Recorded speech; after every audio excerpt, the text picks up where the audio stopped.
Every covering of darkness gbogbo ìbòjú Sátánì that covers my life, tó ń bo ayé mi, that covers my family, tó bo ìdílé mi that mọ́lẹ̀, covers my work, tó bo iṣẹ́ mi, Holy Spirit, ẹ̀mí mímọ́, remove it with bá fire. mi yọ́ pẹ̀lú iná Shall we rẹ̀. pray in Jesus' name?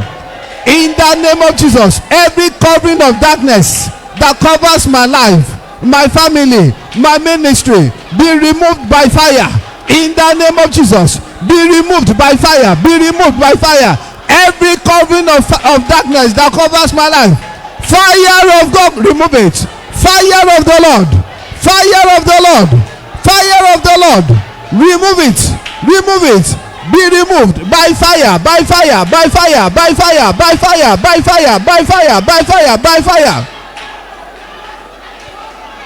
In Jesus' name we have prayed. Amen. Change my life, change my life. Holy Ghost fire, change my life. Change my life, change my life. Holy Ghost fire, change my life. Change my life, change my life. Holy Ghost fire, change my life. Change my life, change my life.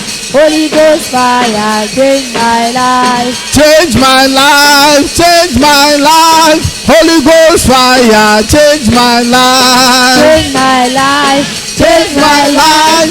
Holy Ghost fire, change my life. Change my life, change my life. Holy Ghost fire, change my life. change my life, change my life.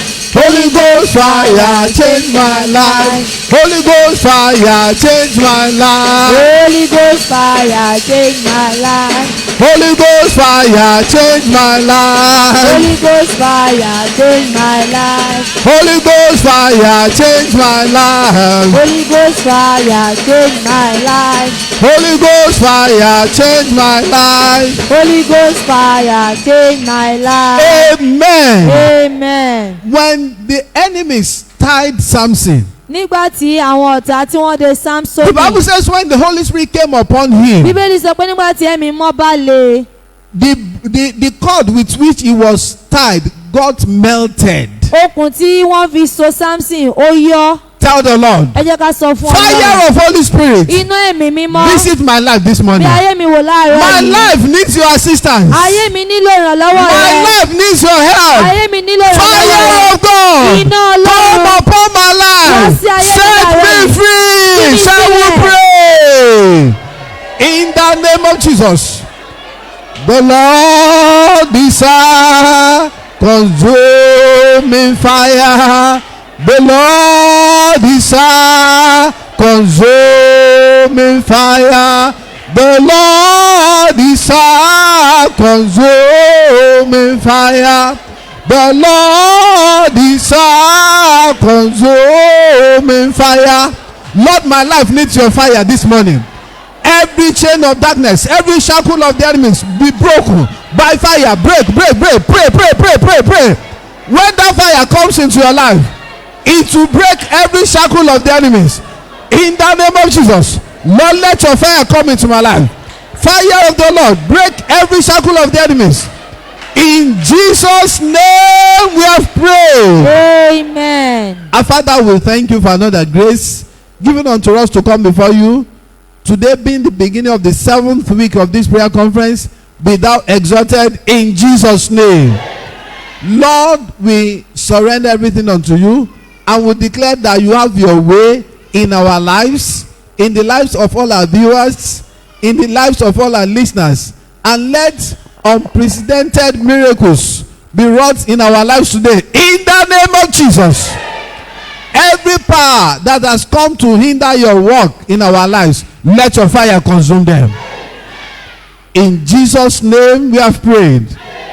Put your hands together for the Lord as you take your seats. God bless you. Welcome to the presence of the Lord in Jesus' name. This is the 7th week of this prayer conference. And the theme we have been considering is God is our help. God is our help. God has spoken to us through many ministers of Ọlọ́run His. ti bá wa sọ̀rọ̀ láti ipasẹ̀ àwọn ìránṣẹ́ Ọlọ́run But tó the pọ̀. topic we shall consider this week Ṣùgbọ́n àkòrí tá a fẹ́ gbéyẹ̀wò láàárọ̀ yìí, is who can receive help from God. òun ni ta ni ó lè rí ìrànlọ́wọ́ Ọlọ́run gbà. Who are those that can receive help from God? Àwọn wo ni wọ́n lè rí ìrànlọ́wọ́ gbà That is látọ̀dọ̀ what we want to Ọlọ́run. consider this week. Òun ni a fẹ́ gbéyẹ̀wò ní ọ̀sẹ̀ yìí. We must study God through His word. We must know the characters of God. A gbọ́dọ̀ mọ Ọlọ́run kí a dẹ̀ mọ àwọn ìwà rẹ̀ nípasẹ̀ ọ̀rọ̀ rẹ̀. For the fact that God is our help does not mean everybody will receive help from God. Torí pé Ọlọ́run jẹ́ ìrànlọ́wọ́ wa kò túmọ̀ sí pé gbogbo èèyàn ló máa rí ìrànlọ́wọ́ gbà But we látọ̀dọ̀ want to rẹ̀. consider the word of God and discover who are those that can receive help from God. A dẹ̀ fẹ́ gbé ọ̀rọ̀ Ọlọ́run yẹ̀ wò, a dẹ̀ fẹ́ mọ àwọn tí wọ́n lè rí ìrànlọ́wọ́ gbà So that if you látọ̀dọ̀ are rẹ̀. not one of them yet, you will join them. Kó lè jẹ́ pé tí a bá ti darapọ̀ mọ́ àwọn tó lè rí ìrànlọ́wọ́ gbà kí a lè darapọ̀ mọ́ wọn. Everybody on earth needs God's help. Gbogbo ènìyàn tó wà ní orílẹ̀-èdè ayé ló nílò But it is not ìrànlọ́wọ́. everybody that will receive help from God. Ṣùgbọ́n kò ṣe gbogbo ènìyàn ló máa rí gbà. Who are those that can receive help from God? Àwọn wo ni wọ́n lè rí ìrànlọ́wọ́ gbà látọ̀dọ̀ Number Ọlọ́run? one. Àwọn kìíní. Those who believe God can help them. Àwọn tí wọ́n gbàgbọ́ pé Ọlọ́run lè ràn wọ́n lọ́wọ́. The first thing you need in order to receive anything from God is that you must have strong faith in Him. Ohun àkọ́kọ́ tí a nílò láti gba nǹkan lọ́dọ̀ Ọlọ́run ni pé kí a ní ìgbàgbọ́ tí ó múlẹ̀ nínú Ọlọ́run. The Bible says in the book of Hebrews that those who call unto Him must know that He exists. Bíbélì sọ nínú ìwé Hébérù pé àwọn tí wọ́n ń pe orúkọ òun wọ́n gbọ́dọ̀ mọ̀ pé òun wà. If you don't believe in God, Tí a bá gbàgbọ́ nínú Ọlọ́run, you cannot receive anything from Him. a lè rí nǹkan kan gbà lọ́wọ́ No rẹ̀. wonder the Bible tells us in the book of Hebrews chapter 11 that faith, it defines faith to us. Let's turn to read. Ẹ jẹ́ ká ṣí ìwé Hébérù. Hebrews chapter 11 verse 1. Hebrews 11:1. Let's listen to it.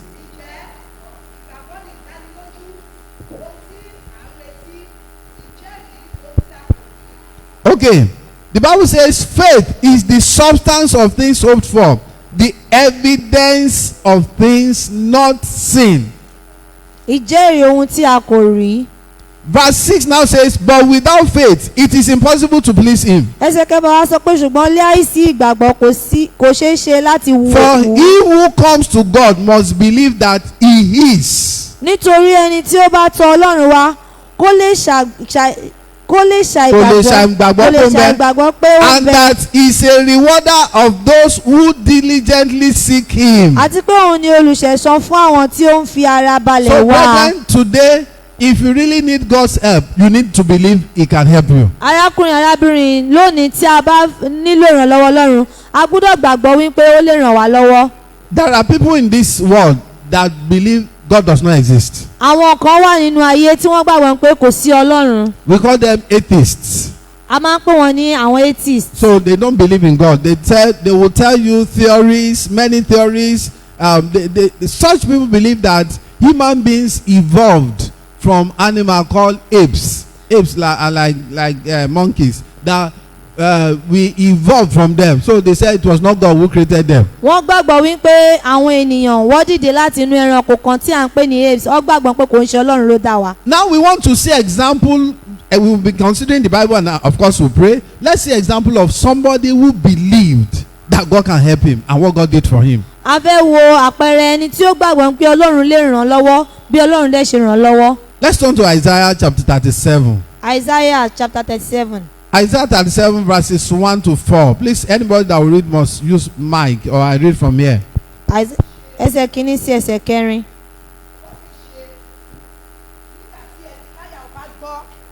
Ó faṣọ rẹ̀ ya,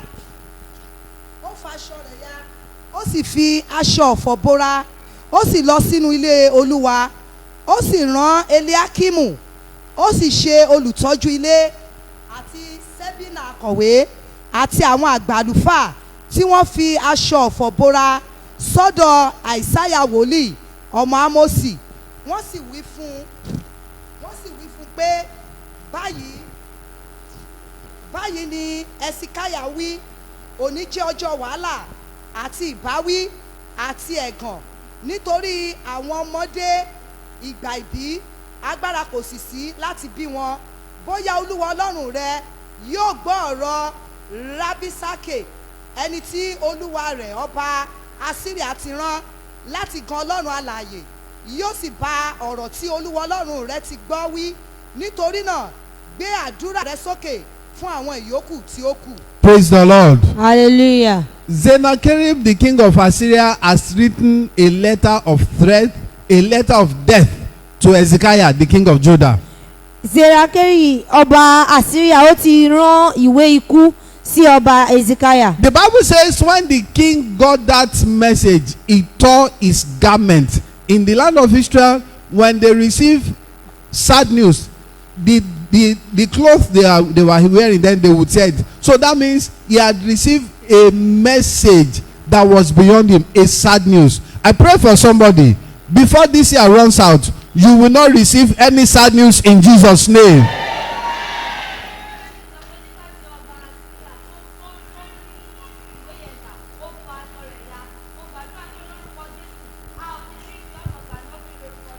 The king could not handle it. He needed help. He needed somebody that is greater than him, that is stronger than him, and the enemy. Ọba kò lè kojú ẹ̀. Ó nílò ẹni tó ní agbára tí ó lè bá òun ṣẹ́gun ọ̀tá. He came to the house of God as we have come this morning. Ó wá sí ilé Ọlọ́run bí a ṣe wá láàárọ̀ yìí. He presented the letter before God. Ó mú ìwé náà lọ tọ̀ And he Ọlọ́run lọ. sent to the man of God, Isaiah. Ó wá ránṣẹ́ sí Isaiah, the man Isaiah. of, please Jọ̀wọ́ raise up prayer for us. gbé ìrànlọ́wọ́ àdúrà dìde We fún need wa. help. A nílò ìrànlọ́wọ́. Listen to the idea he said. He said in verse 3, he said, for the children have come to birth, but there is no strength to bring them forth. That is, a pregnant woman that is in labor, she's supposed to have given birth, but there is no power for her to push. Kò sí agbára fún wọn láti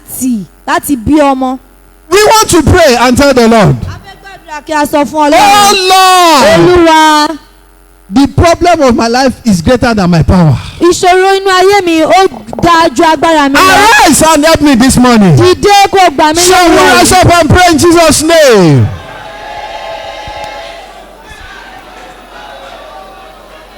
Dìde tógun-tógun, dìde tìjàtìjà, dìde nínú agbára, dìde Ọlọ́run mi, wá ṣèrànwọ́ fọ́kàn mi.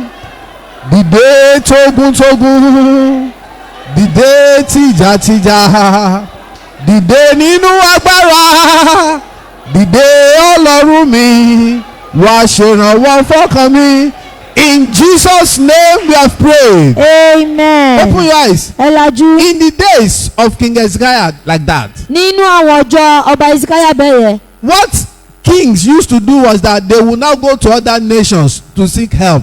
Ní nǹkan tí àwọn ọba àtókù máa ń ṣe ni pé wọ́n máa lọ sí orílẹ̀-èdè mìíràn láti béèrè fún ìrànlọ́wọ́. But Hezekiah did not go to any other nation, but he went to God. Ṣùgbọ́n Hezekiah kò lọ sí orílẹ̀-èdè mìíràn ṣùgbọ́n lọ sọ́dọ̀ No Ọlọ́run. matter what you are passing through, children of God, don't go outside God. Kò sí nǹkan tí àbá lè máa là kọjá, ẹ má jẹ́ ká lọ Don't síta seek lẹ́yìn help Ọlọ́run. from Satan or from the world, from the unbelievers. Ẹ má jẹ́ á béèrè ìrànlọ́wọ́ lọ́wọ́ Sátánì àbí lọ́wọ́ àwọn aláìgbàgbọ́. They cannot help you, they will add to your problem. Wọ́n lè ràn wá lọ́wọ́ máa dákún ìṣòro ni. Call unto the king that has power to help the helpless. Ẹ jẹ́ ká máa ké pe ọba tí ó ní agbára láti ran aláìní lọ́wọ́. The Bible says, Bíbélì wípé when Hezekiah prayed and Isaiah called upon God as he said, nígbà tí Hezekiah gbàdúrà tí Isaiah sì pe Ọlọ́run. verse 36 says, then the angel of the Lord went out and killed in the camp of the Assyrians 185,000. And when people arose early in the morning, there were the corpses all dead. Praise the Lord. Hallelujah. Because now let's analyze it.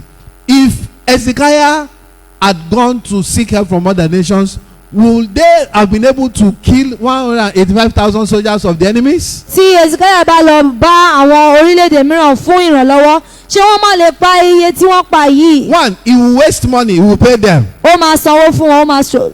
Probably they will kill him and his soldiers. ó ṣeé ṣe wọ́n lè pa àtòun àtàwọn. Thirdly, they will capture his country. wọ́n á tún gba gbogbo orílẹ̀-èdè wọn. But he did not lose anything. ṣùgbọ́n kò sọ nǹkan kan nù. God sent just one angel. ọlọ́run rán áńgẹ́lì kan And the ṣoṣo. angel killed 185,000 soldiers of the enemies. áńgẹ́lì náà sì pa 185,000 soldiers. I want you to pray. ẹ jẹ́ ká gbàdúrà. Learn to believe in God. ẹ jẹ́ ká kọ́ láti Have gbàgbọ́ strong faith in Ọlọ́run. him. ẹ jẹ́ ká ní ìgbàgbọ́ tó Even ní when ìjìnlẹ̀. things are not working well with you. Nígbà tí nǹkan gan kò bá lọ déédéé fún wa, Let us pray. ẹ jẹ́ ká gbàdúrà. Lord, increase my faith today. Olúwa jẹ́ kí n dàgbà sí nínú ìgbàgbọ́. Increase my faith. So ìgbàgbọ́ mi di ńlá. Sọ ìgbàgbọ́ mi di ńlá. I want to begin to know you the more. Mo fẹ́ máa mọ̀ ọ́ sí The i. stronger your faith in God, Bí ìgbàgbọ́ wa bá ṣe the gbilẹ̀ tó, greater the miracle you receive. bẹ́ẹ̀ ni la ṣe máa rí Lord, increase my ìrànlọ́wọ́. faith in you. Ọlọ́run jẹ́ kí Shall we pray in Jesus' name? gbilẹ̀ nínú rẹ̀.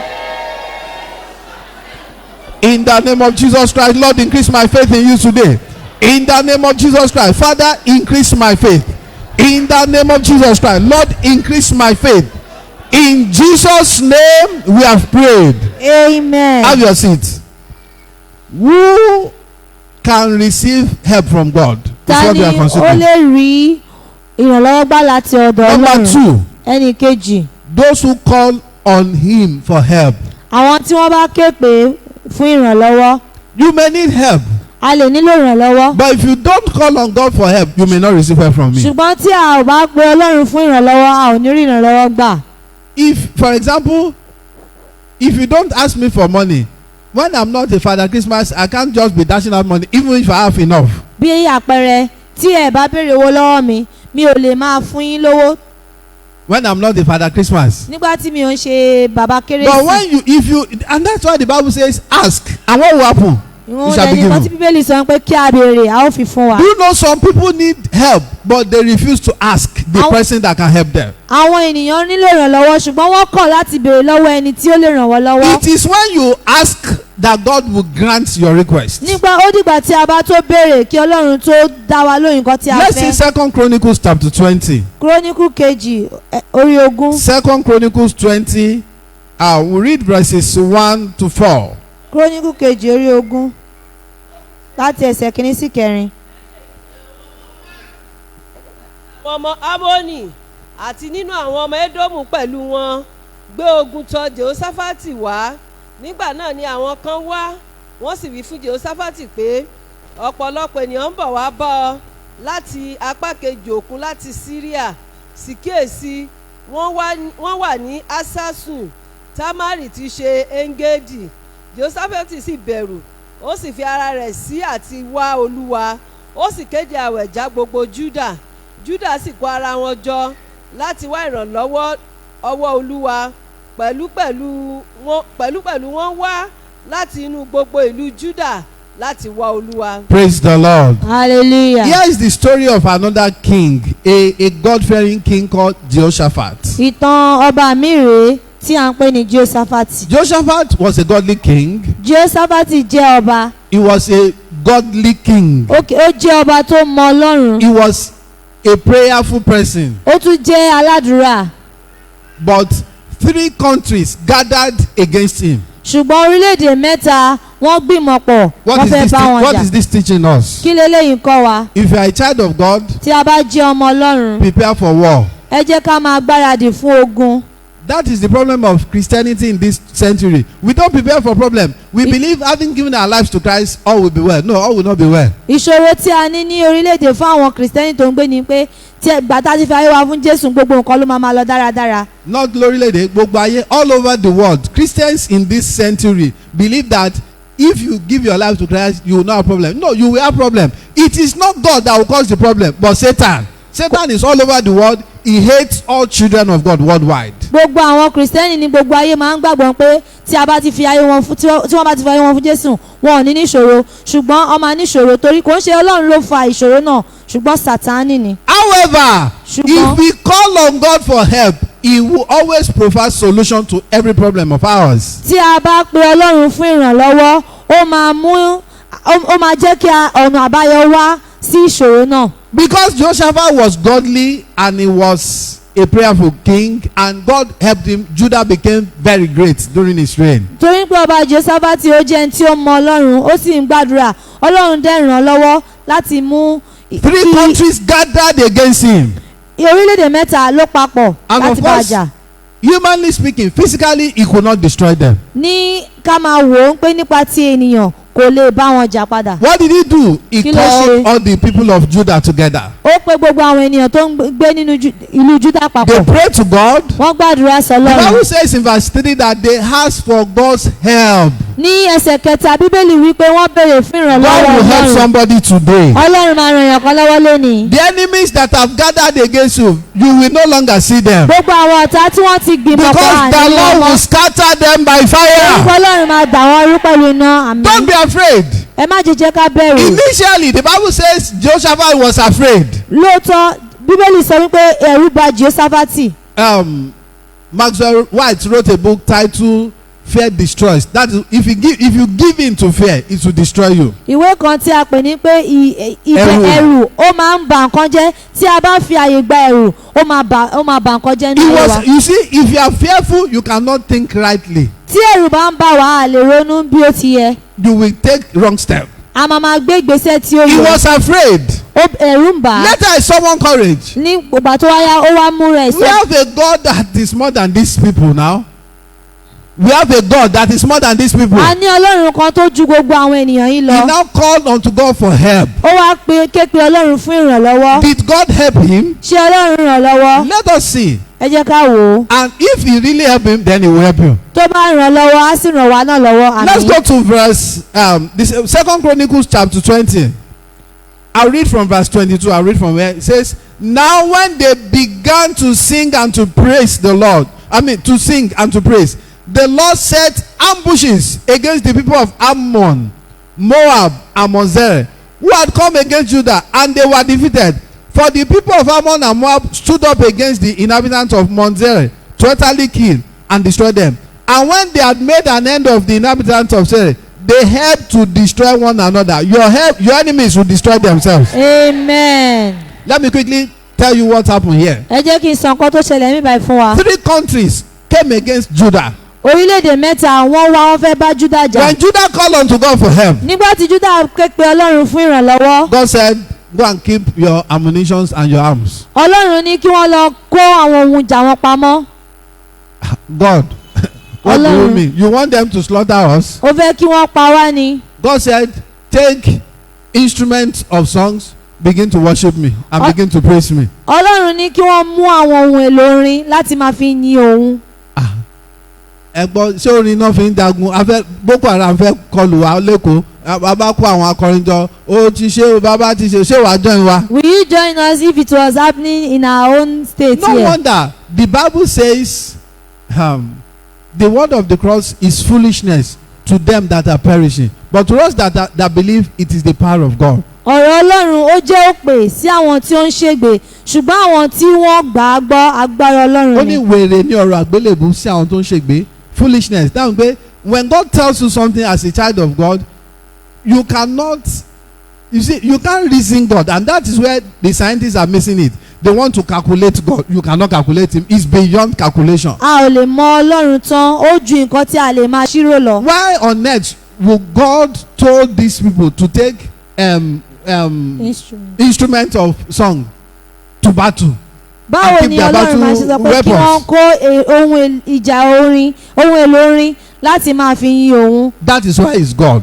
torí ẹ̀ ni ó ṣe ń jẹ́ Ọlọ́run. Whatever he tells you, do it. ohun tí ó bá ti sọ fún ẹ As the ṣe Israelites were praising bí God, wọ́n ṣe ti ń yin Ọlọ́run. the Bible says God caused ambush against their enemies. Bíbélì sọ wípé Ọlọ́run dá ogun ẹ̀yìn ó dá sí àárín àwọn ọ̀tá He wọn. now made the people of Ammon and Moab, they came together, they fought against one of the cities. You know, there are 3 cities. God now commanded 2 cities, join together, kill the 3rd city. And they join together, they kill the 3rd city. Then 2 of you now begin to kill yourselves. After having killed themselves, who will the Israelites fight against?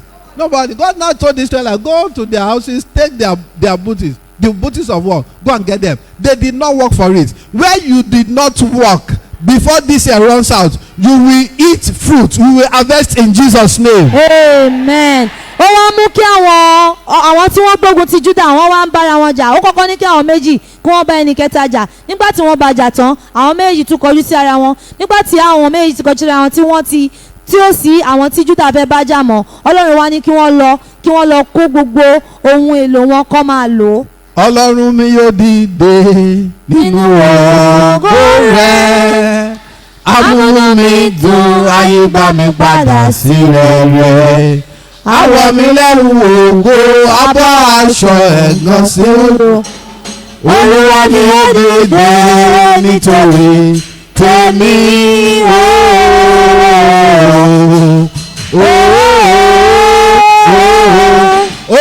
Olúwa mi yóò dìde nínú ògo rẹ̀, amúnú mi dùn, ayé gbà mí padà sí rere. Àwọ̀ mi lẹ́rù ògo, abọ́ aṣọ ẹ̀gàn kúrò. Olúwa mi yóò dìde nítorí tèmi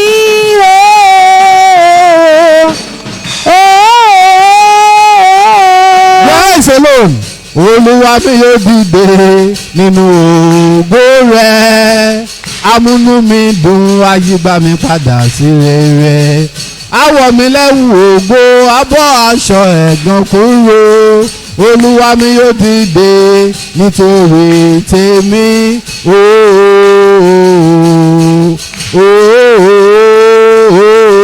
Olúwa mi yóò dìde nínú ògo rẹ̀, amúnú mi dùn, ayé gbà mí padà sí rere. Àwọ̀ mi lẹ́wù ògo, abọ́ aṣọ ẹ̀gàn kúrò. Olúwa mi yóò dìde nítorí tèmi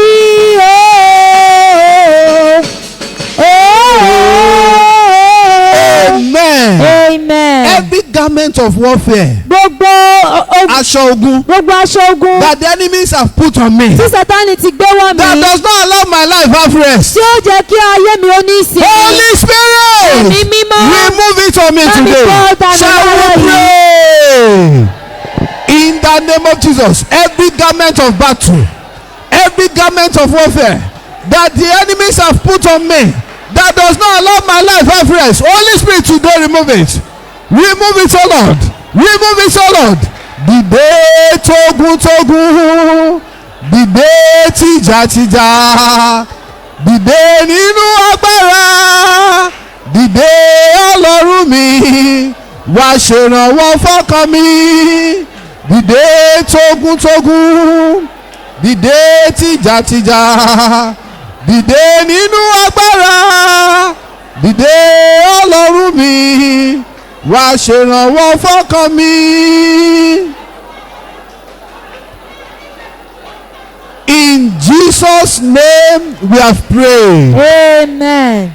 Tell the Lord before you take your seat. Ẹ sọ fún Ọlọ́run kí ẹ tó jókòó. Lord, those who are against me are stronger than me. Gbogbo àwọn tí wọ́n kẹ́yìn sí mi wọ́n jù mí lọ. Those who are against me, àwọn tó ń takò mí, tó ń Gbogbo àwọn kọjú tó ìjà ń sí mi, takò mí tó they ń are kọjú stronger ìjà sí than mi. me, O Lord. Wọ́n lágbára jù mí They are lọ. more than me, O Wọ́n Lord. jù mí lọ. Lord, arise. Ọlọ́run dìde. Help me today. Ràn mí lọ́wọ́ Shall we lónìí. pray in Jesus' name? Olúwa dìde o, Olúwa dìde. Olúwa dìde o, Olúwa ràn mí lọ́wọ́. Ayé retí ògo rẹ o, Olúwa dìde. In Jesus' name we have prayed. Amen. God bless you. Have your seat. Ẹ jókòó. We are considering those who can receive help from God. Nǹkan tí à ń gbéyàwó ni àwọn tí wọ́n lè rí ìrànlọ́wọ́ Ọlọ́run gbà. The third group of people that can receive help from God Àwọn ẹni kẹta tí wọ́n lè rí ìrànlọ́wọ́ Ọlọ́run gbà. are those that refuse to bow to discouragement. Àwọn ni àwọn tí wọ́n kọ̀ láti tẹríba fún ìjákulẹ̀. Yeah, thank you.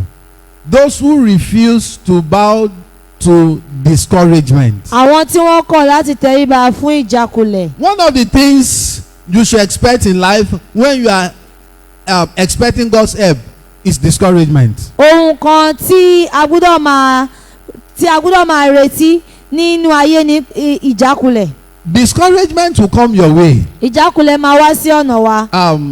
When Moses sent 12 spies to the land of Canaan to spy the land. Nígbà tí Mósè rán àwọn àmì 12 The Bible lọ sílẹ̀ says Kénáánì. 10 of them brought evil report that though the land was good, but they could not possess it because of giants and their security. Àwọn 10 wọ́n mú ọ̀rọ̀ ìjákulẹ̀ wá wípé ilẹ̀ náà dára ṣùgbọ́n àwọn ò lè gbà á. Only 2 said they could. Àwọn 2 péré ló sọ pé àwọn lè gbà á. And it was those 2 that got to the promised land. Àwọn 2 náà dẹ̀ ló délẹ̀ ìlérí. If you want to get to your promised land, Tí a bá fẹ́ dé ilẹ̀ ìlérí wa, you want the purpose of God for your life come to pass. a dẹ̀ fẹ́ kí nǹkan tí Ọlọ́run ní lọ́kàn fún wa kó wá sí No matter ìmúṣẹ. how hard things are for you, Kò sí bí nǹkan ò bá ṣe le tó fún wa. don't bow down to discouragement. Ẹ má ṣe jẹ́ ká gba ìjákulẹ̀ láàyè. Let's see the Bible. Ẹ jẹ́ ká wo Bíbélì. The book of Mark chapter 10.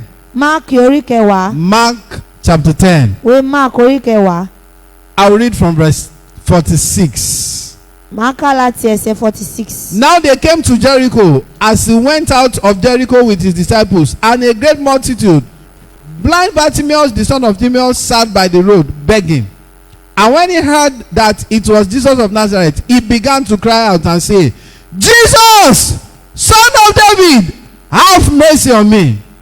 Then many warned him to be quiet, but he cried out all the more, Son of David, have mercy on me. Praise the Lord. Hallelujah. The Bible is telling us a story of a desperate man here. Bíbélì ń sọ fún wa nípa ìtàn arákùnrin kan. A desperate man, somebody that was desperate to receive help. Ẹni tó ní lọ́kàn yín pé dandan òun gbọ́dọ̀ rí ìrànlọ́wọ́ gbà. He was blind. Afọ́jú ni. Blind from birth. Afọ́jú ni láti ìgbà tí wọ́n ti bí. Blind for years. Afọ́jú ni fún ọ̀pọ̀lọpọ̀ And ọdún. that blindness had turned him to beggar. Afọ́jú ìtorí pé ó fọ́jú ó ti sọ di ẹni tó ń He was ṣagbe. a popular beggar. Ẹni tí wọ́n mọ̀ tí wọ́n ń ṣagbe ni. Everybody knew him. Gbogbo èèyàn ló mọ̀ ọ́. He was helpless. Kò ní olùrànlọ́wọ́. He was hopeless. Kò dẹ̀ ní ìrètí. But one day, Ṣùgbọ́n ní ọjọ́ kan, the man who used to go about doing good was passing through where Bartimaeus was. Ọlọ́run ẹni tó ọkùnrin náà tó máa ń lọ kiri tó ń ṣe Tó ń kiri ṣoore. tó ń kiri ṣoore ó ń gba ibi tí Bartimaeus wà. Ó máa yà lọ́dọ̀ ẹ láàárọ̀ yìí. He will come to you this morning, amen. Ó gbọ́ mo lákiri ṣoore máa yà lọ́dọ̀ ẹ láàárọ̀ yìí. Amen. He was passing through. Ó ń kọjá lọ. Bartimaeus didn't know him. Bartimaeus kò mọ̀ ọ́. He had been hearing about him. Ó ti máa ń gbọ́ nípa He rẹ̀. didn't see him because he was blind. Kò rí torí pé ó fọ́jú. But you know, blind people use their ears to hear. Ṣùgbọ́n àwọn tí wọ́n fọ́jú They use their ear to see. wọ́n máa ń fi etí wọn máa fi ń ríran. He noticed unusual sound of footsteps. Ó ní ìmọ̀ye àwọn ohun ẹsẹ̀. He now beckoned to somebody. Ó What is wá pe happening èèyàn here? kan pé kí ló ń ṣẹlẹ̀ ń bí. Why these many footsteps? Kí ló dé tí ohun ẹsẹ̀ pọ̀ níbí bàbá yìí. Somebody said to him, you just sit down there, it does not concern you. It's one man that is called Jesus. You know, he used to go about doing good for people. He does not collect money. There's nothing he cannot do. Èèyàn kan wá sọ fún mi pé kóun ṣàjókòó síbẹ̀ ní pé ọkùnrin kan ni tó ń kiri ṣoore Jésù lórúkọ ẹ̀. Immediately he got up. Lẹ́sẹ̀kẹsẹ̀ ó The Bible dìde. says, Bíbélì he wípé shouted, ó kígbe Jesus, Jésù Son of ọmọ David, Dáfídì help me. ṣàánú fún mi. The next verse says, many people warned him.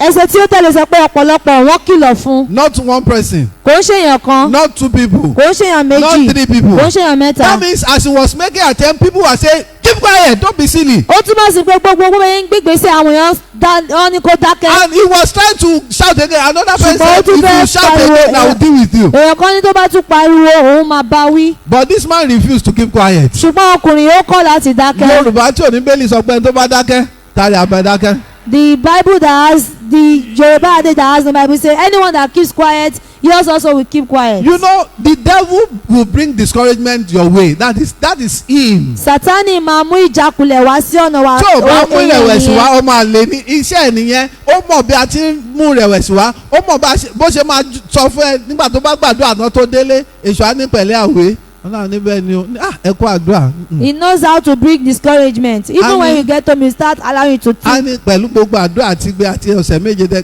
kí lórí tọ́ka sí náà báyìí. With all your prayers for 7 weeks, what is the thing you have bring from wọn it? náà bá wo ọ̀tún wàá wò sí. You now check. torí èṣù náà ara ẹ yè sí ìtọ́lọ́ ń ṣe ìtí ò ti ṣe láṣẹ lójú sí pé gbogbo kí ni ṣé o ti ṣe ṣé o ti ṣe wàá ní kò ti ṣe á ní kò sunkún díẹ̀. Then the devil make you forget about things he has done, and you not see the things God has done. tó bá gbóúnjẹ wọ èṣù á ní má jẹun lónìí ayé ẹ ti bàjẹ́ má jẹun o. If they bring food, devil will say don't eat, or your life is already destroyed. tó bá Don't tún eat. dòru tó èṣù á ní ṣé oorun wá lọ́rùn ẹ kàn In the midnight, ọlọ́mọdé the devil òsùn will ìyà say, ó jẹ́ máa wo sílì Why tó are máa you, ronú ibi táyé ẹ bàjẹ́ dé. instead of you to be thinking of how your life has been destroyed, ìyẹn wàá wá rò mọ́jú ọ̀la. you now think of it today. nítorí yẹn gbà tó wá máa dárò la gbogbo ara ti wú ẹ torí òsùn lóru. Because you not sleep in night, the next ìfà tún day rí pé your body will rí be pé weak. ìrora tún ti bẹ́ẹ̀ báyìí. The Bible Ó now ti say, bọ́ sí. don't you see that your body is now paining you? nígbà náà in fact àwọn èèyàn wá tún disappoint ẹ. People will now begin to disappoint you. but if really you want to receive help from God, Tó bá jẹ́ pé lóòótọ́ la fẹ́ gba ìrànlọ́wọ́ láti ọ̀dọ̀ Ọlọ́run, do what Bartimaeus did. ẹ jẹ́ ká ṣe ohun tí The Bátímì Bible ṣe. says many want him. Bíbélì sọ pé ọ̀pọ̀lọpọ̀ ló bá wí. Listen, the more you pray the more problem will come your way. Bí a ṣe ń gbàdúrà sí i náà ni ìṣòro á máa wá. That is why many of us don't know. They say pastor when Ohun I tí prayed ọ̀pọ̀lọpọ̀ that ọmọ was ni. when I had bad dream. Somebody was pursuing me and he is pursuing you because he knew you have gotten a glory and he wanted to collect it. It is true that will say no, you will not collect it. Ìgbà ẹni ọ̀pọ̀lọpọ̀ máa ń pé nígbà tí mo gbàdúrà ìgbà ẹni mo lálàkàlà bẹ́ẹ̀ ni torí pé ó mọ̀ pé ohun tí ò ń béèrè ó ti ń bọ̀. The Bible says Bíbélì wí pé Bartimaeus shouted the more Bátímì pariwo sí i because he refused to bow to discouragement. torí pé ó kọ̀ láti tẹríba sí ìrẹ̀wẹ̀sì. Verse 49 says, so Jesus stood still and commanded him to be called. Verse 49 sọ pé Jésù dẹ́sẹ̀ dúró ó sì pè é pé kó wá. Wo àwọn tó pa Bartimaeus lẹ́nu mọ́ ní Those Jésù that tún wọ́n shot sí. him. Àwọn Those- tó ti ń ṣẹ̀rùbá yí ẹ àwọn ló máa ràn ẹ́ lọ́wọ́. Those that be making you scared about your life, they are not Àwọn going to tó help rò you. pé àwọn máa dẹ̀ láàmú Ọlọ́run á mọ̀ dìde láti ràn ẹ́ lọ́wọ́. Those that are thinking they will disturb you, God will raise you to Bíbélì help wí you. pé The Bible said àwọn nígbà tí Jésù dúró ńgbà tó gbọ́ igbe ẹ̀ when Jesus stood and was hearing his shouts, ṣé ó máa gbọ́ pé tiẹ̀ láàárọ̀ yìí? will he hear yours this morning? Àbó máa rí oorun ẹ̀. Ó máa rí oorun àwọn kan. You Àwọn will kan see dá some láàárọ̀ yìí. people sleeping. Àbí èèyàn ńlá la ń church. Don't you sleep, dream in the church? Ẹlòmíì church invitation bá yẹ̀ jẹ́ tó bá ti ń tátẹ́gùn fẹ́ sí báyìí 5 minutes oorun ló ń sùn lọ. Some Pásọ̀ náà bá people, tún the immediately they get to mo bá ti church, wá ni ẹ fi mí sílẹ̀ once ẹ the fi lẹ̀. breeze blow to them, they will sleep off. wọ́n á ní Ọlọ́run mi máa ṣe sùn o Ọlọ́run mi máa ṣe sùn jẹ́ kọ́rọ̀ ayé mi ká ẹ lára Ọlọ́run ẹ̀ ń sùn àbí wọ́n ló ń sùn. Nígbà Is tí it ìṣe your ògùn God that is sleeping or nígbà it tí is ìṣe ọ̀yà you? tó ti sùn. Praise the Lord. Hallelujah. Àwọn tó ní kó panumọ́ ni Jésù ní ẹ pè wá. Those that asked him to shut his Ó wá mouth sáré lọ was what sọ́bẹ̀ Jesus sent to him. ó Jésù ń pè ẹ́ ẹni tí Jésù Jesus bá dẹ̀ is ti pè calling ayé you. ẹ̀ ti dá nìyẹn. And anyone Jesus called, the person's life is good. Jesus now asked him, Jésù wá bí, what do you want me to do for you? kí ni o fẹ́ kí n ṣe fún ẹ? Sir, that I may see. I've never seen in my life. Olùkọ́, mo fẹ́ ríran, mi ò tí ríran rí láyé mi. Be it to you according to your faith. Kó rí fún ọ gẹ́gẹ́ bí ìgbàgbọ́ rẹ. Òun la kọ́ sọ̀rọ̀ lé lórí faith, àbí? That is what we spoke What on. happened? Immediately Lẹ́sẹ̀kẹsẹ̀, he was seeing. ó dẹ́ rí náà. Gbogbo ìbòjú òkùnkùn tó bo ayé ẹ. Every Tó covering bo of iṣẹ́ ẹ. darkness, Tó bo covering your ìdílé ẹ. life, covering Iná your Ọlọ́run ká family. láàárọ̀ yìí. Fire of God will take them away. Ẹ Amen. dìde gbàdúrà. Rise and pray. Olúwa Oh Lord. gbogbo tó ń dín ìrànlọ́wọ́ lọ́wọ́ nínú ayé mi. Everything in doing help in my Ọlọ́run life. dáná sún láàárọ̀ yìí. Lord, take them Ó yẹ away. gbàdúrà. Ẹ̀mí mímọ́ o, ta ló ń dín ìrànlọ́wọ́ mi lọ́wọ́? Kí ló tó ń dín ìrànlọ́wọ́ lọ́wọ́ nínú ayé mi? Olúwa dìde, Olúwa dáná sún. Palẹ̀ ogun mọ́. Palẹ̀ ogun mọ́ o. Káyé mi lè nísinmi. Palẹ̀ ogun mọ́ o bàbá. Palẹ̀ ogun mọ́. Palẹ̀ ogun mọ́ o. Káyé mi lè nísinmi. Palẹ̀ ogun mọ́ o bàbá. Bíbélì gbọ́ Ọlọ́run ní aṣáwó àti agbára lọ́wọ́lọ́wọ́ ìrànlọ́ nígbà ìpọ́jú. Ta ló ń dín ìrànlọ́wọ́ lọ́nu ayé mi? Ọlọ́run palẹ̀ wọn mọ́. Kí ló tó ń dín ìrànlọ́wọ́ mi lọ́wọ́? Olúwa palẹ̀ wọn mọ́. gbàdúrà lórúkọ Jésù Olúwa wá. Amen. ẹ tún àdúrà yẹn gbà. Say the prayer again. ẹnikẹ́ni Anyone tó gbin ara ẹ̀ sínú ayé mi. that has planted himself or herself in tóun ò my ní life, gbà kí ayé mi rí ìrànlọ́wọ́ gbà. that they say they will not allow me receive ẹni help. tó sọ ara ẹ̀ di ogun nínú ayé àwọn ọmọ mi. Anyone that has turned themselves to battle in life bí of àwọn my ọmọ mi ò ní children, rí ìrànlọ́wọ́ gbà. my children will not obtain ẹni tó help. sọ ara ẹ̀ di ogun nínú ìdílé mi. Anyone that turned himself to battle bẹ́ẹ̀ in my ìdílé mi ò family, ní rí ìrànlọ́wọ́ gbà. my family will not receive help. Olúwa fà wọ́n tún lọ́wọ́ yìí. Lord, uproot them tí this morning. gbòǹgbò tí gbòǹgbò. Uproot them with ó your yẹ youth. gbàdúrà. Ọlọ́run tó ga lórúkọ Jésù ẹnikẹ́ni tó sọ ara ẹ̀ di ogun nínú ayé mi nínú ayé ìyanu ayé ọmọ nínú ìdílé mi nínú iṣẹ́ mi báwo ní jáde ìrànlọ́wọ́ gbà Olúwa fà wọ́n tú lórúkọ Jésù Olúwa fà wọ́n tú Olúwa fà wọ́n tú Olúwa fà wọ́n tú Olúwa fà wọ́n tú Olúwa fà wọ́n tú Olúwa fà wọ́n tú Olúwa fà wọ́n tú Olúwa fà wọ́n tú Olúwa fà wọ́n tú Olúwa fà wọ́n tú Olúwa fà wọ́n tú Olúwa fà wọ́n tú Olúwa fà wọ́n tú Olúwa fà wọ́n tú. Gbàdúrà lórúkọ Jésù Olúwa wá. Amen. Olúwa tó le Olúwa tó lágbára Ọlọ́run tó le Olúwa tó lágbára dá sí ọ̀rọ̀ ayé mi ọjọ́ ń lọ. Ọlọ́run tó le, Ọlọ́run tó lágbára, Ọlọ́run tó le, Ọlọ́run tó lágbára. Dá sí ọ̀rọ̀ ayé mi ọjọ́ ń lọ. Ọlọ́run tó le Olúwa tó lágbára Ọlọ́run tó le bàbá mi tó lágbára dá sí ọ̀rọ̀ ayé mi ọjọ́ ń lọ. Ọlọ́run tó le, Ọlọ́run tó lágbára, Ọlọ́run tó le, Ọlọ́run tó lágbára. Dá sí ọ̀rọ̀ ayé mi ọjọ́ ń lọ. Ọlọ́run tó le Ọlọ́run tó lágbára Olúwa tó le Jèhófà tó lágbára dá sí ọ̀rọ̀ ayé mi ọjọ́ ń lọ. Ọlọ́run tó le, Olúwa tó lágbára, Olúwa tó le Olúwa tó lágbára dá sí ọ̀rọ̀ ayé mi ọjọ́ ń lọ. Dá sí ọ̀rọ̀ ayé mi ọjọ́ ń lọ. dá sí ọ̀rọ̀ ayé mi ọjọ́ ń lọ. Dá sí ọ̀rọ̀ ayé mi ọjọ́ ń lọ. Dá sí ọ̀rọ̀ ayé mi ọjọ́ ń lọ. Dá sí ọ̀rọ̀ ayé mi ọjọ́ ń lọ. Dá sí ọ̀rọ̀ ayé mi ọjọ́ ń lọ. Dá sí ọ̀rọ̀ ayé mi ọjọ́ ń lọ.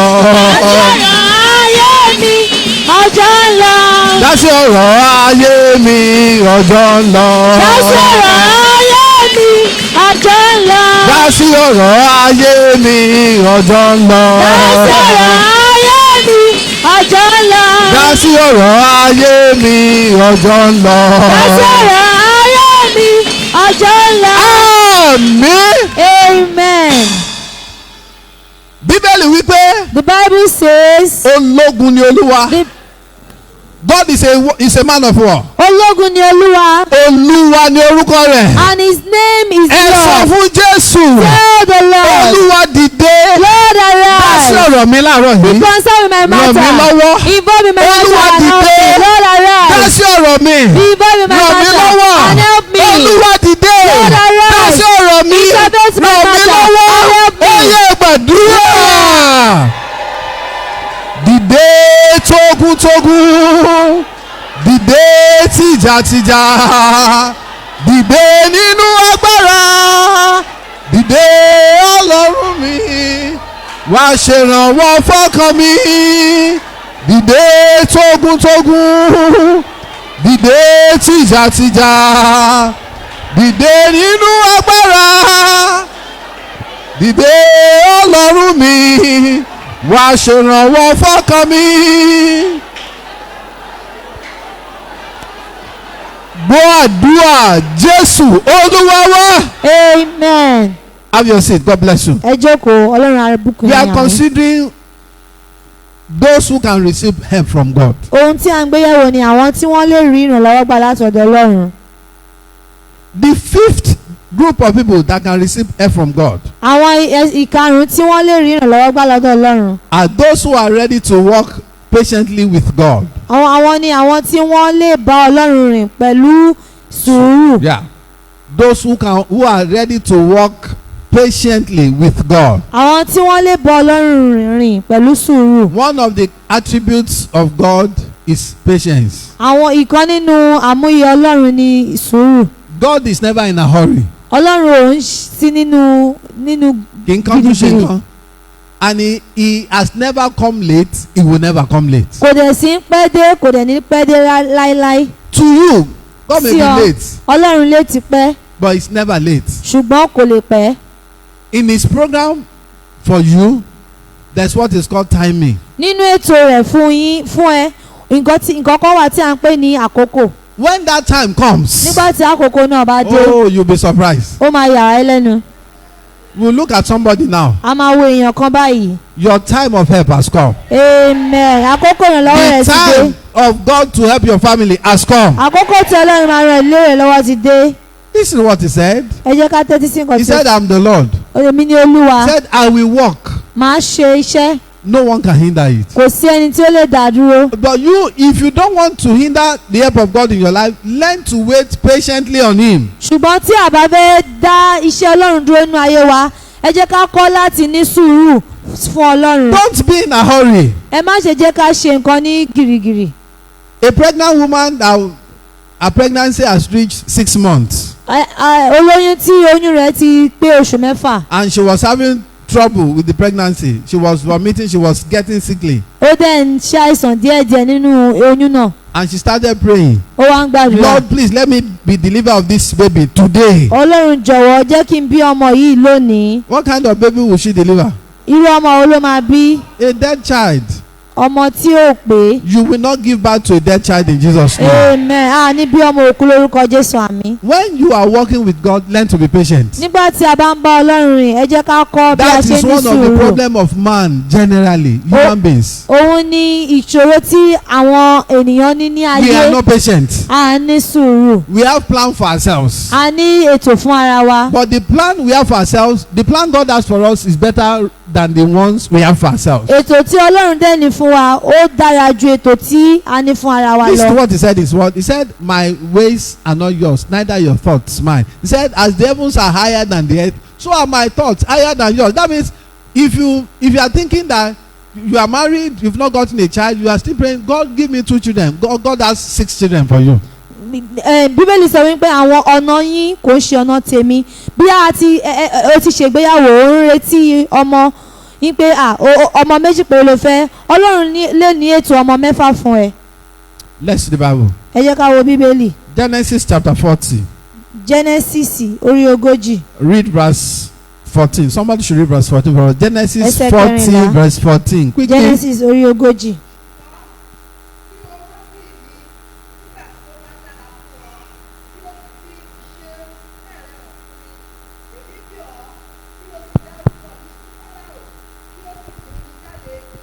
Verse 23. 23. ṣùgbọ́n olórí agbọ́tí kò rántí Jósẹ́fù ó gbàgbé rẹ̀. Praise the Lord. Hallelujah. Joseph helped some people in the prison. Joseph ó ran àwọn ènìyàn kan lọ́wọ́ nínú túbú. And one of the people that he helped was a big man in Egypt. ìkan nínú àwọn tó tẹ̀ràn lọ́wọ́ ó jẹ́ ẹni ńlá ní Íjíbítì. In 3 days after he had helped him, that man will be freed, he will be promoted. ní ọjọ́ kẹta tí Joseph ti ràn lọ́wọ́ ó máa tú sílẹ̀ wọ́n á dẹ̀ gbé e ga. Joseph now told that man, please, if you get back to office, please remember me. Joseph wá sọ fún ọkùnrin náà pé tí ẹ bá padà dé orí oyè ẹ rántí mi. Oh, the man said, by the grace of, in fact, the first person I will talk to the king about is you.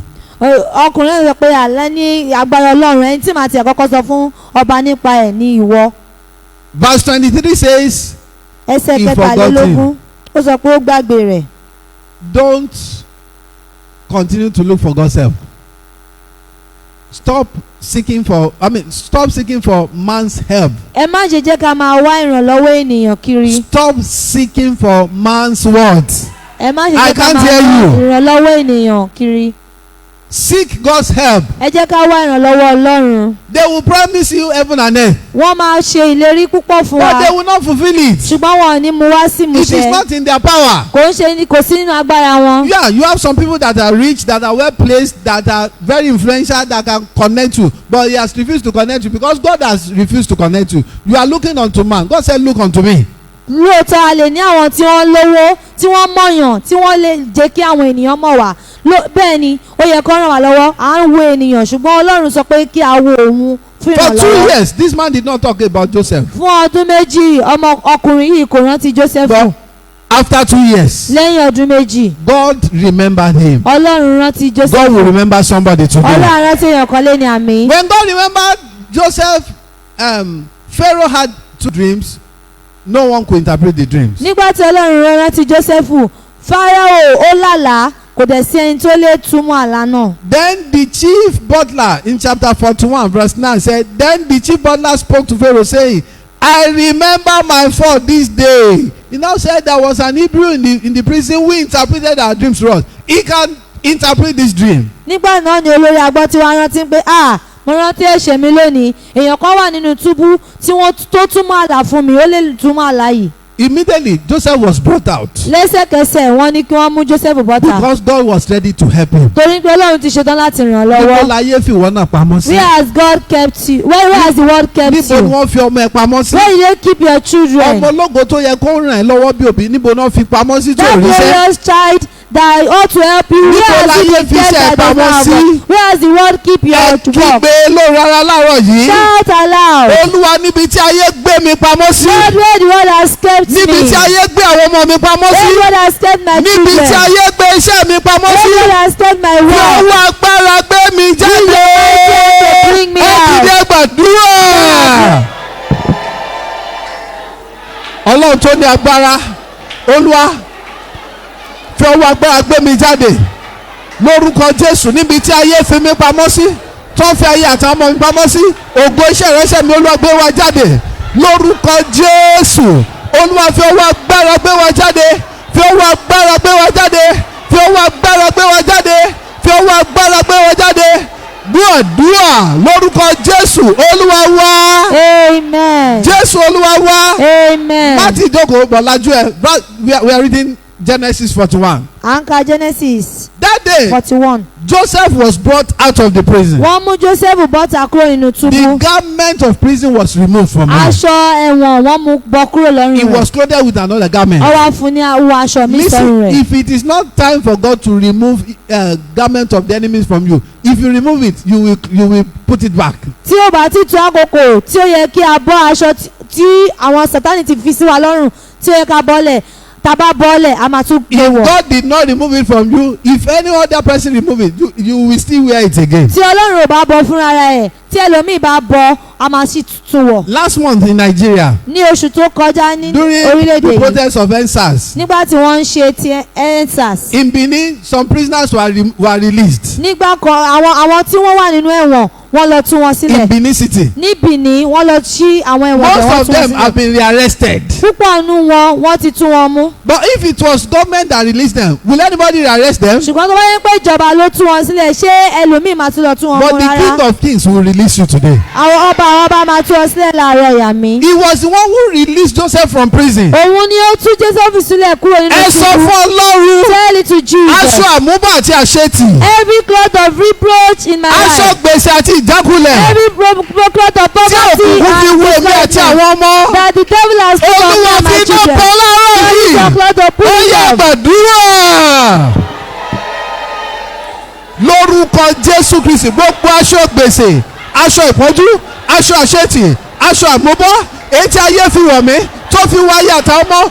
Olúwa fi iná bọ́ láàárọ̀ yìí. Olúwa fi iná bọ́. Olúwa fi iná bọ́. Olúwa fi iná bọ́. Olúwa fi iná bọ́. Olúwa fi iná bọ́. Olúwa fi iná bọ́. Olúwa fi iná bọ́. Olúwa fi iná bọ́. Olúwa fi iná bọ́. Olúwa fi iná bọ́. Olúwa fi iná bọ́. Olúwa fi iná bọ́. Olúwa fi iná bọ́. Olúwa fi iná bọ́. Dúàdúà lórúkọ Jésù Olúwa wa. amen. Jókòó díẹ̀. sit Ayé ọmọ around. nítumọ̀ látòní. amen. your wife meaningful. amen. Genesis 41 verse 46. Genesis orí kọkànlélógójì. 41 verse 46. Yes.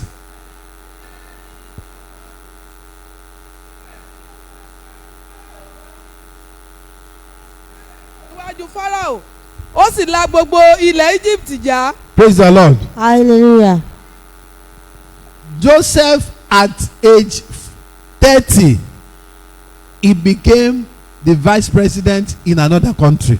Joseph ní ọmọ ọdún 30 ọdún ó di igbákejì ààrẹ ní orílẹ̀-èdè mìíràn. As I was reading now, God just reminded me something He has told me long time ago. We will start working on it from next week by the grace of God. Those who are 30 and above and they have not achieved things that they should achieve, we begin to pray for them from by the grace of God from next Thursday till the last Thursday of this year. You will achieve your purpose in life in Jesus' name. Amen. Bí a ṣe ń kà lọ́wọ́ báyìí Ọlọ́run rán mi létí ohun kankan tí ó ti sọ fún mi. Àwọn tí wọ́n ti pé 30 ọdún tí wọ́n dẹ̀ tí rí nǹkan kan tí wọ́n lé tó yẹ kó ti nǹkan tó yẹ kó ti ní tí wọ́n ti gbé ṣe, a máa bẹ̀rẹ̀ sí ní gbàdúrà fún wọn láti ọ̀sẹ̀ tí ó ń bọ̀. Joseph was 17. Joseph jẹ́ ọmọ ọdún 17. When he had dreams that he will become great, he will become leader. Nígbà tí ó lálàá pé òun máa di ńlá, òun máa di adarí. But did he have dream that he will be sold as a slave? Ṣé ó lálàá pé ó máa ta òun fún ẹrú? Rárá. Did he have dreams that he will be imprisoned? Ṣé ó lálàá pé òun máa lọ sẹ́wọ̀n? Rárá. What is this teaching us? Kí leléyìí ń kọ́ wa? Don't rely on prophets. ẹ má yẹ ká gbẹ́kẹ̀lé ìran àsọtẹ́lẹ̀ àwọn wòlíì. ó ti jẹun Ọlọ́run kò ṣàánú ẹ. pápá àwọn wòlíì èké. actually fake prophets. mo ń kàwé Jeremiah lánàá Olúwa ní ó ní ègbé ní fún àwọn wòlíì tó ń sọ ohun tó àwọn èèyàn tó wọ́n sọ ó náà sọ fún àwọn èèyàn pé àlàáfíà ni ẹni tó ń gbé ní ẹ̀sìn ó náà sọ pé àlàáfíà ó ní àlàáfíà àti wòlíì àtẹni tó ń sọ fún ó ní àlàáfíà ò ní bá wọn. I was reading Jeremiah yesterday. The book of Jeremiah gbọ́ládé lónìí báyìí Jeremiah kí ládé nu BBB. Ọlọ́run kò ṣàánú ìmọ̀ ń bọ̀ lórí mi. help us. Praise the Lord. Hallelujah. Bẹ́ẹ̀ bá ti débẹ̀ ò lọlé lónìí bí tó yẹ ká dé. Praise the Lord. Hallelujah. Joseph did not have dream that he will be sold as a slave. He didn't have dream that he will be in prison, but he had to go through them. That was the period that is called waiting period. In every person's life, there is a waiting period. Joseph ò lálàá pé òun máa lọ sí ẹ̀wọ̀n tàbí òun máa ta òun fún ẹrú, ṣùgbọ́n ó nílò láti la gbogbo àkókò náà kọjá. Àkókò náà là ń pè ní àkókò ìdádúró. Yeah.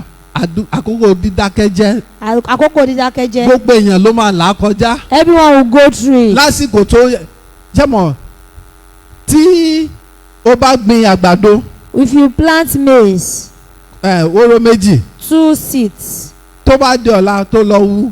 Tomorrow and you go to uproot it. Bóyá ó ti ń wù. Maybe it's growing. You cover it again. Lẹ́yìn ọ̀sẹ̀ kan ó tún wù. After a week you uproot it. Nígbà tó bá máa ka àgbàdo mélòó wá ká. If you harvest it, òfò ló wá ká ò ní lófo. You harvest empty. You no harvest empty. That is the life many people live. We are not patient. When we are working with God, learn to be patient. A ò ní sùúrù tí bá ṣe ń bọ́ lọ́rùn rìn ẹ jẹ́ ká kọ́ láti máa ní sùúrù. It took 13 whole years before the good visions of Joseph came to pass. Ó gba ọdún 13 kí àwọn àlá Joseph kó tó wá sí ìmúṣẹ. But by the time that God came to his help. Ṣùgbọ́n nígbà tí Ọlọ́run yìí tí ó dìde fún ìrànlọ́wọ́ Joseph. When he was 30. Nígbà tí ó pé ọmọ 30 ọdún. He became a vice president. Ó di igbákejì orílẹ̀-èdè. Ẹ̀yin tó jẹ́ 30 ló pé lọ́dún ìdìde sókè. You that you are 30 this year. Be up stand up. Okay, kò sí anybody. Okay. Nobody. You can imagine a 30-year-old person becoming a vice president. Ọmọ 30 ọdún tó wá di igbákejì ààrẹ. Kì í tún ṣe ní country ẹ ní country mi. Not in his own country ní orílẹ̀-èdè mìíràn. Sọ́ọ́rí nígbà tó Ọlọ́run bá ṣe tán láti ràn lọ́wọ́ kò sí nǹkan tó lè dá. Wọ́n sọ pé kábíyèsí ẹ má fi jẹ́ ẹlẹ́wọ̀n mà ní. If God wants to help you, nothing can stop you. Not say no, don't put him there. He's a prisoner. And he reigned for years. Ó dẹ̀ jọba fún ọ̀pọ̀lọpọ̀ ọdún. Joseph jọba ó jọba ní ilẹ̀ àjòjì fún about 50 years. Joseph reigned in a strange land for like 50 years. kí lọ́lọ́run lè ṣe nínú ayé ẹ̀. What is it that God cannot do in your life? ẹ kí ló ń pa ẹ́ lẹ́kún Why are you weeping? nígbà tó ti mọ ọlọ́run When you know God, nígbà tó ń gbàdúrà when you are praying, ó lè dàbí pé ọlọ́run ò ṣe nǹkan kan. it might look as if God has not done anything. bí àgbàdo tí wọ́n gbìn sílẹ̀ Like the maize that has been planted tó dákẹ́ jẹ́ síbẹ̀ and is quiet there. ọlọ́run ń báṣẹ́ lọ lórí ẹ̀ God is working on it. ṣùgbọ́n ò ní réwé kankan But you not see any. ṣùgbọ́n gbà tó àgbàdo yẹn á kọ́kọ́ kú ná. Even the maize will die. God is breaking you too. You see, there are a lot of things He need to remove from you. He will cut this, He will add this, so that by the time He finishes with you, then your life will become glorious. Ọlọ́run náà wó wa palẹ̀ kó lè jẹ́ pé nígbà tí ó bá máa parí pẹ̀lú wa ayé wa máa nítumọ̀. Jésù wí pé bí kò ṣe pé wóró àgbàdo ó bọ́ sílẹ̀ ó sì kú, ó ní kò ní léso. tó Ọlọ́run ò bá wó ẹ palẹ̀ ayé ò lè léso. Àsìkò wó palẹ̀ yẹn ni àsìkò dídákẹ́jẹ́, àsìkò níní sùúrù pẹ̀lú Ọlọ́run. Jesus said if the maize has not been killed, it will not grow and be fruitful. If the Lord has not break you down, your life will not be fruitful. At 30, waiting period. Pharaoh said to all the land of Egypt, don't come to me for anything, go to this man from today. And he became a ruler. Níbẹ̀ ni pé níbi gbogbo tó bá lọ kábíyèsí kábíyèsí kábíyèsí ẹrú. Ní ọmọ ọgbọ̀n ọdún Pharaoh sọ pé máa bá mi ẹ lọ máa bá a fún gbogbo ohun tí ẹ bá nílò. Ẹ dìde gbàdúrà. Stand up and pray. Ọlọ́run. Lord. Ẹ jẹ́ gbàdúrà fún ọmọ wa náà. Let's pray for our children. Children, pray for yourself. Àwọn ọmọ ẹ gbàdúrà fúnra yín. My life needs your help. Ayé mi nílò ìrànlọ́wọ́ rẹ. Lift me up beyond my expectations. Ọlọ́run gbé mi dìde kúrò ẹ̀yin òbí ẹ dárúkọ àwọn ọmọ yín ní kọ̀ọ̀kan fún Ọlọ́run. Parents, mention your children. Ìwọ tó gbé Jósẹ́fù ga ní ilẹ̀ àjòjì. You that lifted up bí àwọn ọmọ tèmi náà lórí sókè. lift up my own children. Láti àárọ̀ yìí ni o. This morning. Tó bá rántí orúkọ wọn yẹ gbàdúrà. Lórúkọ Jésù Olúwa jọ̀wọ́ gbé àwọn ọmọ mi dìde gbé wọn lórí sókè.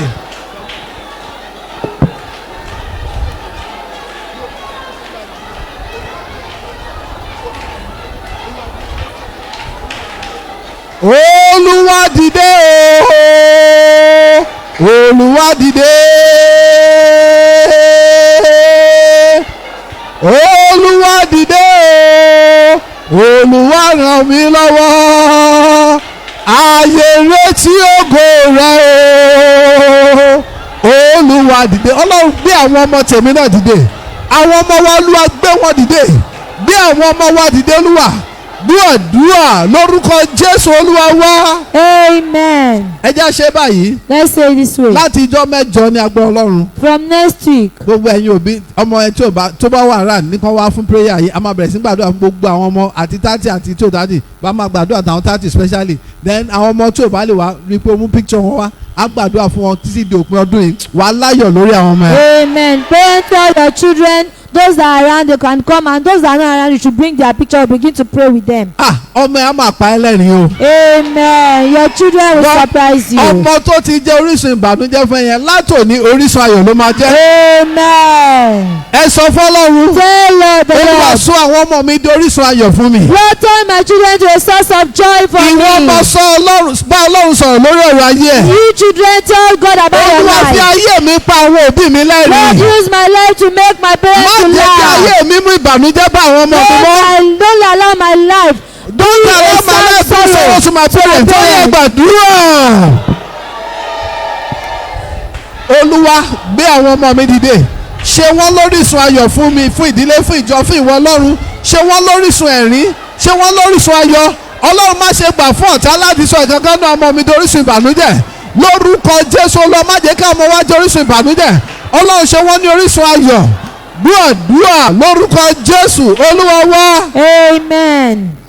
Lajú má ti jókòó. Open your eyes, don't sit yet. Abẹ́fẹ́ jókòó. Or you want to sit? Ó dẹ̀ jókòó. Sit down. Sit down. Ẹ jókòó. Praise the Lord. Hallelujah. I want us to read one more Bible passage before we pray a few more prayer points for today. Mo fẹ́ kí a ka ẹsẹ̀ Bíbélì kan kí a tó gba Who àdúrà are yìí. those that can receive help from God? Àwọn wo ni ó lè rí ìrànlọ́wọ́ gbà lọ́dọ̀ Ọlọ́run? Those who run away from sin. Àwọn tí wọ́n sá kúrò nínú ẹ̀ṣẹ̀. Those who run away from sin. Àwọn tó sá kúrò nínú ẹ̀ṣẹ̀. The Bible says we cannot continue to live in sin and expect the grace of God to abound. Bíbélì sọ pé a ò lè máa gbé nínú ẹ̀ṣẹ̀ kí a ní kí oore ọ̀fẹ́ Ọlọ́run máa pọ̀ sí. That is one of the problems that is that is hindering our prayers as children of God in our generation. nǹkan tí ó máa ń fa kí àdúrà wa má gbà ní orílẹ̀-èdè àlè yìí. ṣe ìwé Jeremiah tàǹkà yìí ṣe ló dàbí pé orílẹ̀-èdè wa náà kọ́ fún. àmọ́sẹ̀ kọ́ nígbà 2020 ni. the book of Jeremiah that we are reading looks as if the word we of are God, reading it it is concerning our life. nation. máa kà á tó o bá ń ka bíbélì tó dẹ̀ ń tẹ̀lé o lè gbégbé ayé burúkú. òun ni ọ̀rọ̀ Ọlọ́run ẹ̀mí ni if we are reading the word of God and we can't live a bad life. Olúwa sọ repeatedly fún ọmọ Ísírẹ́lì pé níwọ̀n ìgbà tí ẹ bá ń gbénú ẹ̀ṣẹ̀ òun Ọlọ́run ò lè dá sọ̀rọ̀ yín òun ò ní ràn yín lọ́wọ́ in fact Ọlọ́run àjọta yín ni. God said it repeatedly for the Israelites that so far you are still committing sin, I cannot answer your prayers. ó ń ṣàgbèrè You ó are ń parọ́ committing fornication, you irọ́ ní lie. fóònù náà ara rọ ni àbí kì í ṣe rọ́. Even when you lie on ó wà phone, ní it's Jẹ̀ṣà lie. ní ẹ̀wọ̀ mo ti dé mile 2 báyìí. You are in Ijesha, you say you are in my two now. oníṣẹ́ ń pariwo mọ́tò ó dọ̀bù ó lé burúkú ayé àwa lè wà The lọ́lọ́run dá traffic sí. is very tight. ẹlòmíà tún gba ọkọ ẹ̀ Some people will even dupe the husband. ìwọ náà mọ bó ṣe ń gbà bí. You know how to ẹlòmíà collect the ọkọ mi money. gan agbáyàwó ẹ̀ wọlé ni. Even some husband will also dupe their wife àtàwọn jákujàku bẹ́ẹ̀ and things like that. sá fún ẹ̀ṣẹ̀ tó bá fẹ́ kọ́ Ọlọ́run ìran ẹlẹ́ṣẹ̀ lọ́wọ́. Run away from sin if you want God to help you. ọkùnrin tí Jésù tó lajú ẹ̀ John chapter 9 ó ní ohun tí mo mọ̀ ni pé Olúwa kì í gbọ́ tẹ̀lẹ́ṣẹ̀. The man that God opened his eyes And finally, he said, those whom God will help are those who help others. àwọn tí Ọlọ́run máa ràn lọ́wọ́ ni àwọn tí ó bá ran ẹlòmíì lọ́rọ̀. You want help from God, begin to help others. àwọn ó fẹ́ ìrànlọ́wọ́ láti ọ̀dọ̀ Ọlọ́run máa ran àwọn ẹlòmíì lọ́wọ́. 1 Samuel chapter 30 tells us about how David was in problem. But as he was in problem, he saw another person that was in problem and he stood to help that person. Samuel kìíní orí ọgbọ̀n ó sọ fún wa nípa bí Dáfídì ṣe ran àwọn èèyàn lọ́wọ́ bó wà nínú ìṣòro bó ṣe wà nínú ìṣòro ó rí ẹni tó nílò ìrànlọ́wọ́ ó dẹ̀ dìde ó He ràn had yẹn lọ́wọ́. lost everything. His wives, Ó ti his sọ gbogbo children, nǹkan his nù. country people. They àwọn ọmọ were rẹ̀ gone. gbogbo wọ́n ti lọ He didn't know who took them away. kò mọ àwọn tí ó kó wọn lọ. But as he was pursuing the enemies without knowing who they were, where they've gone through, bó ṣe ń lé àwọn ọ̀tá lọ tí ó tiẹ̀ mọ ibi tí he wọ́n saw wà a tó man jẹ́ dying of hunger. ó rí ọkùnrin kan tó tẹ̀bi tí ń pa kú He stood. ó dúró He commanded the soldiers to give him food and water. ó sọ fún àwọn ọmọ ẹ̀yìn rẹ̀ pé kí wọ́n fún lóúnjẹ àtomi. He never knew that was the solution to his problem. kò mọ̀ wípé ọ̀nà àbáyọ sí ìṣòro ẹ̀ nìyẹn. Learn to help people in life, ẹ jẹ́ ká kọ́ bí wọ́n ti ń ràn yàn lọ́wọ́ nínú ayé. especially the downtrodden, those who are nobodies. àgàgà àwọn tí wọn ò ní èèyàn. Yeah, bẹ́ẹ̀ni. Àwọn tí ò lórí ọ̀rọ̀ those that don't have help. má jẹ́ kọ́sẹ̀ kan kọjá mọ́ látòní láì ràn yàn lọ́wọ́. don't let a week pass without helping So ti someone. gbọ́, have you heard. wẹ́ẹ̀ nìkan ní church yẹn tó lè máa ràn lọ́wọ́ bóyá lẹ́ẹ̀kan lóṣù. look at someone in your church that you can be helping if it is as wẹ́ẹ̀ least nìkan once in a ládùúgbò ẹ tó lè month. máa ràn lọ́wọ́ bóyá ìyá arúgbó kan bóyá bàbá kan kò bá àjà jẹ́ torí ìsinmi wà ní ọmọ arúgbó yẹn àjẹ́ ìwọ náà bọ̀ wá dàjẹ́ nígbà tó bá dá arúgbó àwọn màmá tó jẹ́ pé ojú ti hun jọ ni tẹ́ náà ń bọ̀ àwọn jọ wọ́n ní màmá yẹn àjẹ́ ní orí bí ojú ẹ̀ ṣe rí ìwọ náà ń bọ̀ ń bẹ̀. check someone in your vicinity that you can help in even if ó the person tẹ is a kápápá witch. jẹ́ ni ìrànlọ́wọ́ mo ti ràn àjẹ́ lọ́wọ́ rí nfa mo ra fóònù fún. even if it is a witch help the àwọn person. èèyàn ní bàbá ṣe mọ̀pá jẹ́ lẹ́nu màá ní mi ò mọ̀pá jẹ́ ni. so they will come to meet me. I have helped someone that is a witch before. They will come to meet me outside. I don't know. máa bẹ̀rù kò sí èèyàn tó lè pa ẹ́ tó bá ti Nobody gbàgbọ́ can ṣùgbọ́n tó kill bá you. gbàgbọ́ wàá kú kọ́ tó pa ẹ́ gan. if you don't believe in them but if you believe in them you will die before your time. Help your neighbors. ẹ jẹ́ ká ran àwọn tajọ ń gbé ká ràn wọ́n lọ́wọ́. orí ọmọ neighbor ẹ̀ tó ń lọ school public school ló ń lọ wọ́n lè jáde fún tó 1,000 ọmọ tí ẹ̀ ń lọ school 100,000 ẹ̀sán tí 1,000 ní ẹ̀ ọlọ́run ràn yín lọ́wọ́ á ṣe ìyanu kí lọ́lọ́run ọlọ́run lè lówó àbí. you see your neighbor's children sent from school going to a public school. God can still help you to solve the problem. Dáfídì ò mọ̀ pé nínú ríran ọkùnrin yẹn lọ́wọ́ ni ìrànlọ́wọ́ òun wà. David never knew that helping the man he saw without After a prayer helping. conference like this, learn to help people. lẹ́yìn ìpàgọ́ àdúrà bàyẹ̀ jẹ́ ká kọ́ bó ṣe ń ràn yàn lọ́wọ́. Before I came down to church this morning, I was reading a post on my WhatsApp about a group that gathered themselves together. They contribute 500 naira every month to take care of people who are displaced by terrorists in the north. I will join them. 500 naira per month. Is that too much?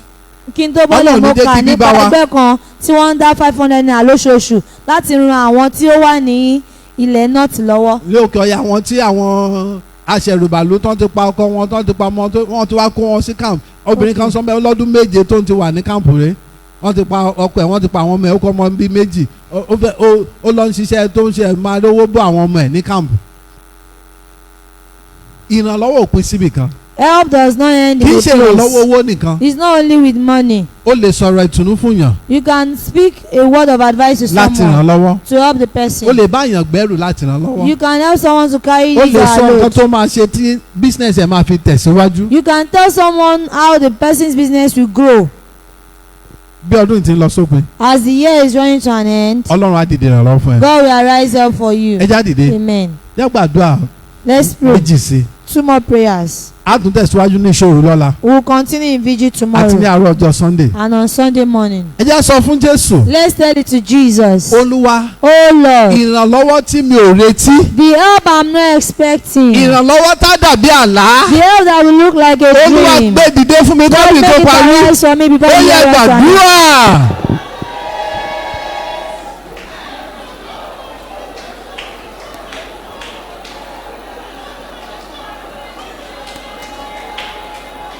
Ìrànlọ́wọ́ tí mi ò retí. Ìrànlọ́wọ́ tó máa dàbí àlá. Ọlọ́run gbé dìde fún mi kọ́dún tó parí. Olúwa gbé dìde. Olúwa gbé dìde. Olúwa gbé dìde. Olúwa gbé dìde. Ìrànlọ́wọ́ tó máa dàbí àlá. Ọlọ́run gbé dìde fún mi. Gbọ́ àdúrà lórúkọ Jésù Olúwa wa. Ẹ jẹ́ alájú. Open your eyes. Ìkan lára àwọn tí mo fẹ́ràn jù nínú Bíbélì One of the person I love in the Bible òun ni Dáfídì. is David. Ẹ jẹ́ mọ̀ pé nígbà Dáfídì kò tí ì sí Bíbélì. When it was David period, there was no Bible then. Ṣùgbọ́n ó máa ń ṣe nǹkan tí wọ́n máa kọ sínú Bíbélì létà. But he do things that will be written in the Bible. Nígbà tí Dáfídì di ọba tán, When David became the king, ó kàn di ọjọ́ kan. one Ó ní day, ṣé ẹnìkan kan wà nílé Sọ́ọ̀lù tí mo lè ràn lọ́wọ́. is there anyone in the house of Saul that I can help? Irú èèyàn wo ni Sọ́ọ̀lù jẹ́ sí Dáfídì? What type of person Dáfídì. is Saul to Ó David? 3,000 sójà pé ẹ lọ pa Dáfídì lẹ́ẹ̀mejì kò rí pa. He sent Saul was not a good person to David. Ìwọ tó ń ka Bíbélì tó You- Jésù ní ká ṣàánú fáwọn ọ̀tá wa. Ṣé ìwọ tẹ̀ lè ṣerú ẹ̀? You that you are reading Bible, Jesus said we should help our enemies. Ìdí Can you tọ́lọ̀ do so? òfin rẹ̀ lọ́wọ́ náà nìyẹn. Ìdí That tó is fi why jà God fún has ẹni not yẹn. helped you.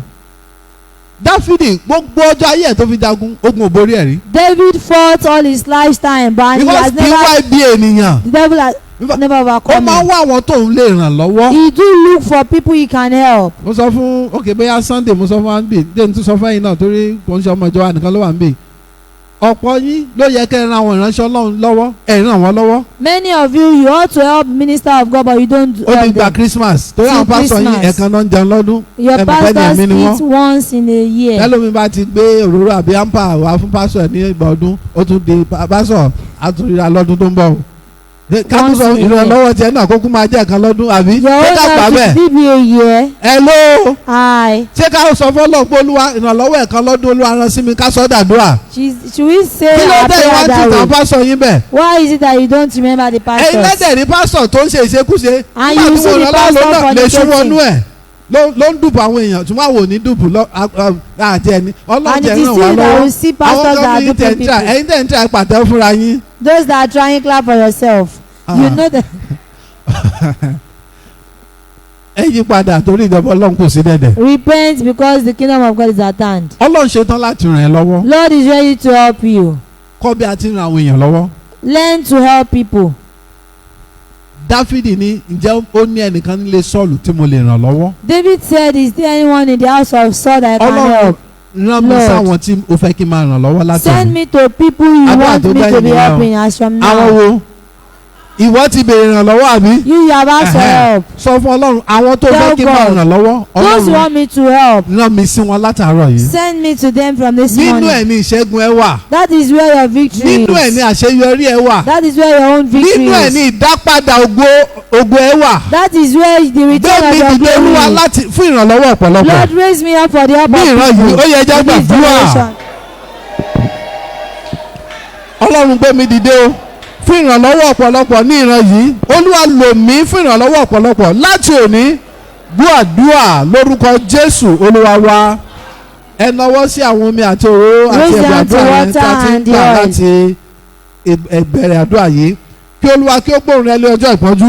Amen. Orúkọ Ọlọ́run Jákọ́bù kí ó dáàbò bò ọ́. Amen. Kí ó rán ìrànlọ́wọ́ sí ọ láti bímọ wá. Amen. Kí ó sì tì ọ́ lẹ́yìn láti Síónì wá. Amen. Kí ó rántí ẹbọ rẹ gbogbo. Amen. Kí ó sì gbẹbọ sísun rẹ. Amen. Kí ó fi fún ọ gẹ́gẹ́ bíi tinú rẹ. Amen. Kí ó sì mú gbogbo ìmọ̀ rẹ ṣẹ. Amen. Àwọn máa kọrin ayọ̀ ìgbàlà rẹ̀ àti ní orúkọ Ọlọ́run wa ni àwọn òfin ọ̀gbágun wa dé ilẹ̀. Kí Olúwa kí ó mú gbogbo ìbéèrè rẹ ṣẹ. Amen. Nígbà yìí ni mo tún mọ̀ pé Olúwa gba ẹni oró rẹ̀ là. Amen. Yóò gbọ́ láti ọ̀run mímọ́ rẹ̀ wá nípa agbára ìgbàlà ọwọ́ ọ̀tún rẹ̀. Àwọn ẹlòmíràn gbẹ́kẹ̀lé kẹ̀kẹ́, àwọn ẹlòmíràn lé ẹṣin, ṣùgbọ́n àwọn ò rántí orúkọ Olúwa Ọlọ́run wa. Wọ́n wólẹ̀ wọ́n sì ṣubú, ṣùgbọ́n àwa dìde àwa sì dúró ṣinṣin. Gbà ní Olúwa kí ọba kí ó gbọ́ nígbà tí àwa ń kígbe pé ògo ni Baba àti Ọmọ àti Ẹ̀mí Mímọ́. Bí ó ti wà láyé kọ́ ṣe ó ń bẹ nísìn bẹ́ẹ̀ ni ó sì máa rí ní ìgbà gbogbo ayé àìnípẹ̀kun. Ọlọ́run tó ń ranni lọ́wọ́ gba ọpẹ́ wa. Amen. Àwọn omi àti òróró àti ẹ̀bẹ̀ àdúrà yìí àwọn ọmọ Ọlọ́run ti ka sáàmù láti sáàmù kìíní tí dé 150 wọ́n ti kà á sí láti ìbẹ̀rẹ̀ àdúrà títí di òní. Lórúkọ Jésù àwọn ohun rere gbogbo tó wà náà rẹ tí a ti kà sí yẹn kó wọnú ẹ lọ. Amen. Agbára ẹ̀jẹ̀ Jésù tó lè ṣe ohun gbogbo kó wọnú ẹ lọ. Amen. Àwọn ẹ̀bẹ̀ àdúrà wa Ọlọ́run kà á. Amen. Ṣiṣẹ́ lé lórí. Amen. Ràn wá lọ́wọ́. Amen. Fún wa ní èsì ayọ̀. Amen. Lórúkọ Jésù Olúwa wa. Amen. Àmín lábẹ́ta. Amen. Amen.